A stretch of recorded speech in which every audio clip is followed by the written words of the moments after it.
Hello, it's breakfast time. So for today's video, ipapakita ko sa inyo yung gawa ng kasama namin Pinay na cake. Ayan o. Very creative talaga siya, oy. Napaka-creative talaga niya. Shoutout sa iyo, Arlene. Maraming salamat sa cake mo kasi hindi nila nakain kagabi, kami ang kakain. Mga onsa ta with matching hot coffee. Siyempre, wala man tayong pambili ng kape. May kape si Amo na tinatago at nakita ni Inday, bakit sila lang ba marunong uminom? Inom din tayo. 'Di ba? Hindi tayo magpapalugi. Oh. Solve na naman ang ating umaga nito. Tapos, nag-aalangan ako kumain itong cake na binili nila kagabi kasi nga, natatakot ako, hindi na naman ako makatulog ng maayos. Kasi yung ating ngipin.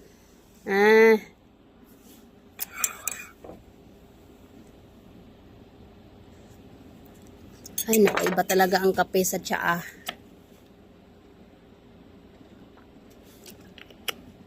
Inom muna tayo tubig.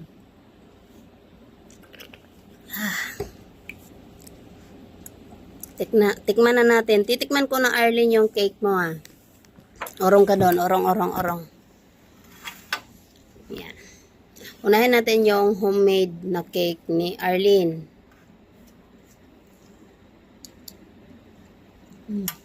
Sarap.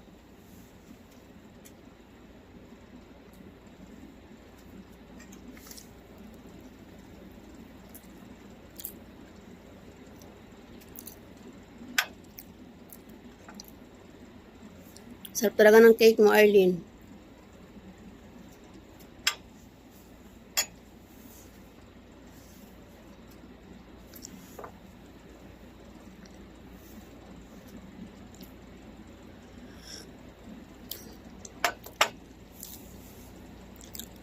Arlene, kung mapapanood mo man ito, may sasabihin lang ako sa hulmahan na to. Alam mo ba nung diyan pa ako nag part-time, part-time na walang sahod. Yung diyan pa ako nag part-time, yung hulmahan na to di ko ginagamit kasi natatakot ako pag dumikit. Pero ikaw, ang galing oh. Pulidong-pulido yung pagkagawa. Yung ginagamit ko lang yung circle.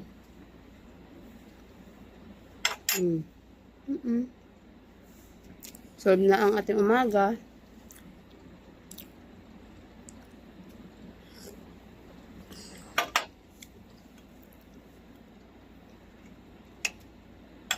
Hindi siya nakakasawa.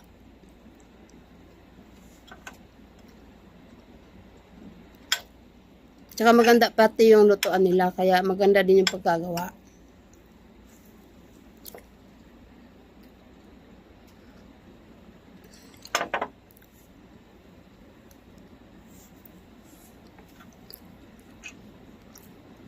Baka sabihin nyo na every time na lang nakakain ako, nagbablog ako. Kasi po, ang pinagkakaabalahan ko na lang ngayon ay yung paggagawa ng mga content. Kahit anong content, kahit magsalita na lang ako sa harap, kahit kumain ako kasi nga, at least yun yung kinababaliwan ko. Meron pa naman kasing maraming mga kababayan natin, no, hindi ko naman nila lahat ha. Pero marami po talaga na yung ay halos hindi sila nagpo-post, ayaw nilang mag-post sa social media kasi nahihiya daw sila. Pero hindi sila nahihiyang mga lalaki. O, di ba? Real talk lang 'yan. Hindi sila nahihiyang mga lalaki. Tapos kung makikita mo yung account nila, napakalinis sa mga account, walang mga sayo-sayo kahit hindi dancer, walang kanta-kanta kahit hindi singer.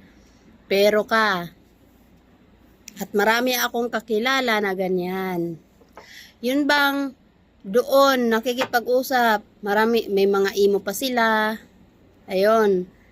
May WhatsApp, may iba pang ewan ko kung anong iba pa yung mga ginagamit nila at mostly doon sila nag-aano sa TikTok. Yun, hindi nila makikita. Hindi natin makikita sa mga wall nila, di ba? Ang linis ng wall nila. Pero meron silang kinaibang kinagigiliwan. At least, marami mga kababayan natin na gumagawa ng mga content kasi ang iniisip nila, balang araw na matikman din namin or natin ang mga natikman ng mga big content creators. Sana nga, ay, inshallah. Lahat naman nag-uumpisa sa 0, di ba? Lahat naman nag-uumpisa sa 50 views, sa 100 views. Pero never ko pang naranasan ang million views. So, million views. Lumapit ka na. Kain na nga muna ako. Diyan na muna kayo. Bye-bye.